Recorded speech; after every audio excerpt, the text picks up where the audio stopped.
Ya Nabi salam alaika, Ya Rasul salam alaika, Ya Habib salam alaika, salawatullah alaika, Ya Nabi salam alaika, Ya Rasul salam alaika, Ya Habib salam alaika, salawatullah alaika, Ya Nabi salam alaika, Ya Rasul salam alaika, Ya Habib salam alaika, salawatullah alaika,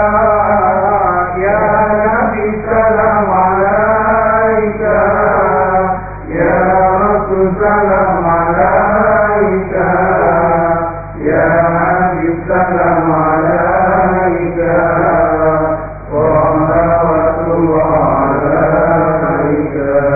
أشرق البدر علينا فاختفت منه البدور، أشرق البدر علينا فاختفت منه البدور، مثل حسنك ما رأينا بث يا وجه السرور، مثل حسنك ما رأينا بث يا وجه السرور، يا نبي سلام عليك، يا رسول سلام عليك، يا حبيب سلام عليك، صلوات الله عليك. Alhamdulillahirabbil alamin. Assalamualaikum warahmatullahi wabarakatuh. Waalaikumsalam. Subhanallah walhamdulillah wa la ilaha illallah wallahu akbar adada khalqihi wa ridha nafsihi wa zinata arshihi wa midada kalimatihi. Allahumma salli wa sallim ala sayyidina Muhammadin wa ala alihi wa ashabihi wa man tabi'ahu bi ihsan ila yaumiddin. Kembali dibahagiakan oleh Allah melalui majelis Cahaya Hati ini. Allahu Akbar, bahagia sekali hari ini berkumpul dengan guru-guru yang saleh. Dan insya Allah pemirsa pun juga diberkahi oleh Allah Jalla Jalaluhu. Kali ini kita bersama Ustadz Rifai dengan tema perkara yang merusak manusia. Apa saja? Silahkan Ustadz Rifai. Terima kasih Ustadz. Assalamualaikum warahmatullahi wabarakatuh. Waalaikumsalam warahmatullahi wabarakatuh. Bismillahirrahmanirrahim. Alhamdulillahilladzi ja'alana ummata Rasulillah sallallahu alaihi wasallam. Allahumma shalli wa sallim ala sayyidina Muhammadin wa ala alihi wa ashabihi wa man tabi'ahu bi ihsanin ila yaumiddin. Amma ba'du. Hadratul mukarramin, para ustadz, para guru-guru, wabil khusus yang sangat kita cintai, guru kita Semua cintai. semua, Abang Ustadz Haji Muhammad Arifin Ilham, pimpinan Majelis Al-Zikra, pemirsa Antv Cahaya Hati di seluruh tanah air, yang mudah-mudahan selalu kita dalam berkah dan ridho dari Allah Subhanahu wa taala. Amin, amin ya Allah. Siapapun orang dalam hidup ini ada target, yaitu ingin kebahagiaan. Tidak ada segelintir manusia yang dalam hidupnya berharap atau menginginkan celaka. Bahkan jangankan yang ibadah, yang tidak taat pun tidak ingin hidupnya itu mendapat kecelakaan. Apa sebenarnya yang membuat manusia itu hidupnya mengalami kecelakaan atau rusak? Rasulullah Shallallahu Alaihi Wasallam dalam hadisnya yang berasal dari Abu Hurairah radhiyallahu anhu, kata Rasulullah Shallallahu Alaihi Wasallam katakan, salasun muhlikatun, ada 3 perkara yang mencelakakan kehidupan seorang. Hawaun muttaba, yang pertama adalah mengikuti hawa nafsu. Wasukhun muta, bukhlun muta'un, yaitu kikir yang diikuti, dan terakhir ijabul mar'i li nafsihi, takjubnya seorang terhadap dirinya sendiri. Saudaraku yang dirahmati Allah Subhanahu wa taala, yang pertama yang merusak kehidupan manusia adalah mengikuti hawa nafsu. Bukan berarti manusia itu tidak baik kalau dia tidak ada nafsu, kalau dia ada nafsunya. Justru dengan ada nafsunya, inilah ada kehidupan. Ada kehidupan yang dinamis, ada kehidupan keluarga, ada kehidupan bermasyarakat karena ada nafsu. Justru kadang-kadang nafsu inilah yang membuat manusia akhirnya masuk ke surganya Allah Subhanahu wa taala. Karena dengan nafsu itu banyak manusia mempunyai keinginan-keinginan.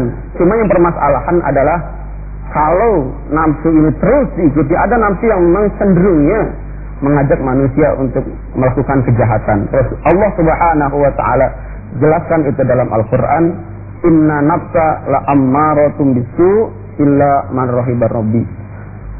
Sungguh nafsu itu cenderung mengajak ke manusia kepada kejelekan kecuali orang-orang yang diberi kasih oleh Allah Subhanahu wa taala.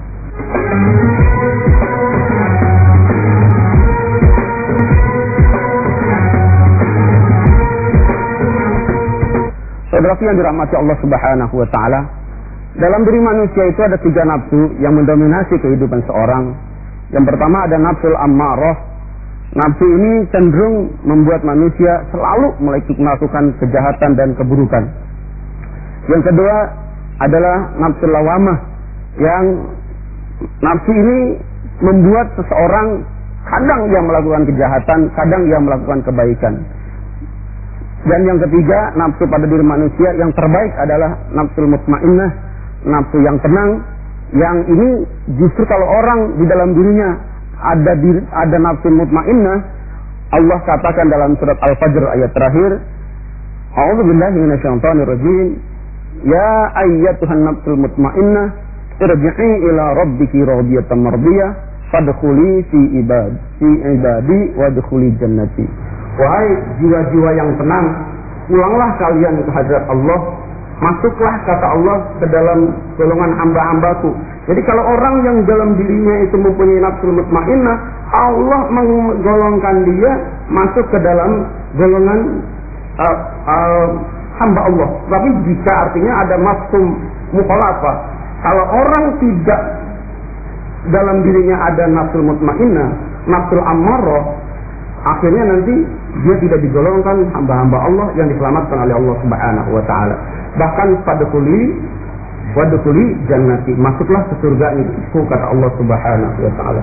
Saudaraku yang dirahmati Allah Subhanahu wa taala, dengan nafsu yang dimiliki oleh manusia banyak berbuat.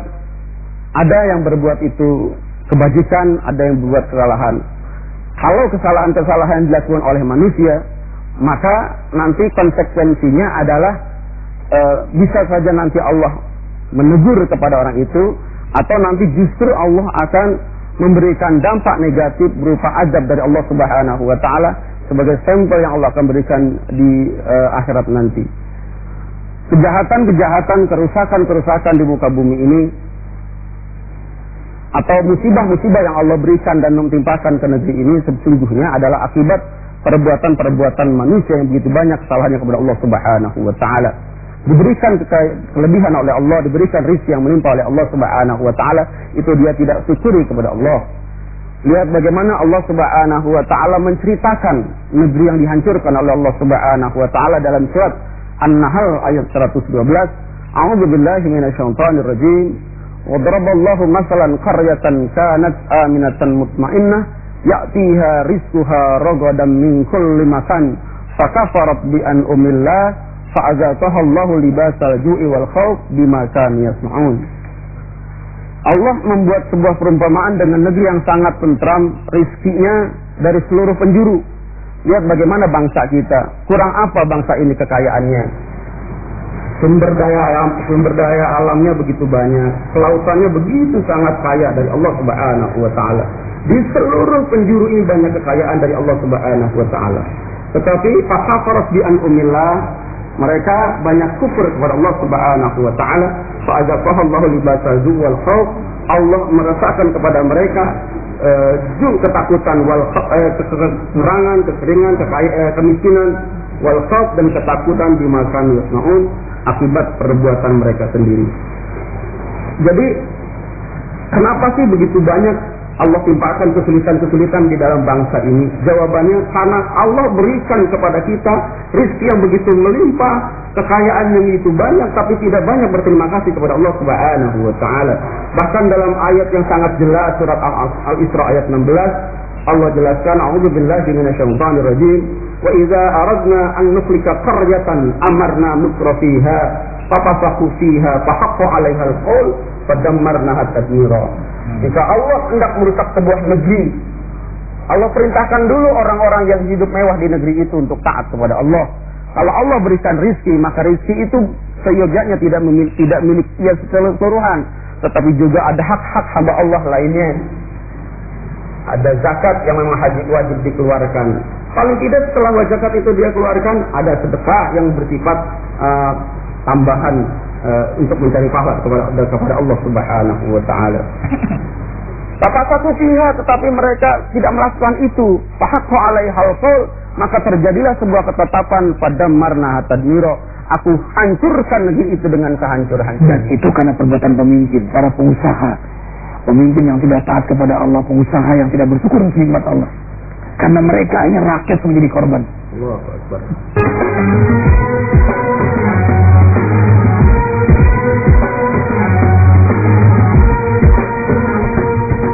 Pemirsa di seluruh tanah air yang saya cintai, kerusakan-kerusakan yang timbul bukan perbuatan secara keseluruhan manusia di bumi ini, tetapi ada beberapa gelintir manusia yang berani durhaka kepada Allah Subhanahu wa taala. Di hadis Rasulullah sallallahu alaihi wasallam mensinyalir, "Ma min qaumin yakunu fihim rajulun ya'malu bil ma'asi wa yaqdiruna ay yughayyiruhu fala yughayyirunahu illa 'ammahumullahu bi'azabin qabla an yamutu." Tidak ada sekelompok manusia satu maksiat kepada Allah, yang lain setelah kelompok itu membiarkan saja kemaksiatan terjadi, illa ammahumullahu bi'azabin qabla ayyamutu, kecuali pasti Allah akan ratakan dengan azab Allah sebelum semuanya diwafatkan oleh Allah Subhanahu wa taala. Jadi jelas kalau bangsa ini banyak kesulitan, atau minimal keluarga kita banyak kesulitan kita mencari rezeki, kesulitan kita mendidik anak keluarga kita, introspeksi bersama. Jangan-jangan ada di antara segelintir keluarga kita yang berani durhaka kepada Allah Subhanahu wa taala. Qalu ta'irukum ma'akum ain dzukirtum bal antum qaumun musrifun. Ya Allah, jadi kemalangan-kemalangan terjadi itu karena memang olah kamu sendiri, perbuatan kamu sendiri. Mungkin karena perbuatan masa lalu, akibatnya sekarang paru-parunya hancur ya, karena udah sekian lama dia merokok. Mungkin cuma bagian kecil-kecil sehari kan sedikit nggak terasa tuh. Dagang nggak jujur, nggak ketahuan sih. Tapi lama-lama kita orang tahu nggak beli lagi. Pongah, sombong, nggak suka. Itu memang karena perbuatannya. Dan tadi yang menarik, hawa nafsu tadi bisa membuat ke neraka, bisa membuat ke surga. Emang benar itu. Ya. Kita bisa mengendalikan saat ada peluang berzina. Ada kesempatan nih. Apalagi terbuka banget di negeri ini. Apa aja bisa di negeri ini. Peluang korupsi ada. Kesempatan ada. Tapi kalau nggak dilakukan, karena takutnya kepada Allah. Wa man taraka syai'an lillah awadallahu lahu khairan minhu. Siapa yang meninggalkan sesuatu karena takutnya kepada Allah dan ingin selamatnya di akhirat, maka Allah berikan sesuatu yang membahagiakan dia di dunia, apalagi di akhirat. Terus yang kedua tadi, yang kedua yang mencelakakan kehidupan umat manusia adalah hawaun bukhlun muta'un. Artinya fikir yang diikuti. Kenapa bahasanya kok fikir yang diikuti? Karena seyogyanya manusia itu semuanya mempunyai potensi untuk fikir, untuk pelit. Kenapa? Lihat saja ketika masa kecilnya seseorang atau dia mempunyai mainan, maka temannya biasanya minjem nggak dikasih. Itulah sifat manusia aslinya. Tetapi begitu berkembang, ia mengenal agama, ia mengenal tata krama, dan ia mengenal bagaimana sebenarnya hidup, maka agamalah yang membuat yaitu nanti tidak melakukan hal yang keliru tadi itu. Wa mayyuqa shuha nafsihi faulaika humul muflihun. Siapa yang mampu memerdekakan dirinya dari sifat pelit, kikir, dia kena semua tuh, medit, koret, butut kasiran, pantat hitam, apa dah? Dia mampu memerdekakan semua itu, maka mereka termasuk orang-orang yang sukses. Karena pikir itu penyakit, ikhwatal iman. Penyakit itu malam susah tidur sebelum lihat deposito, kan susah tidur itu, menderita dia. Allahu Akbar walillahil hamd. Ternyata orang dermawan itu bahagia sekali ya. Tapi sayang terbatas waktu. Yang terakhir tadi bangga diri itu padahal yang paling berbahaya itu. Orang dibuat malas, begitu rajin, ya. Sekarang sudah nggak ingin dipuji, diam-diam dia bangga diri. Orang lain nggak lihat tahajud nangis. Nggak ada orang sehebat aku. Sudah infak sembunyi-sembunyi, nggak ada orang sehebat aku infak diam-diam. Salah juga jadinya. Allahu Akbar. Dan bangga diri itu lebih halus daripada langkah suara semua. Karena itu Rasul mengingatkan al-ujba. Waspada dengan bangga diri.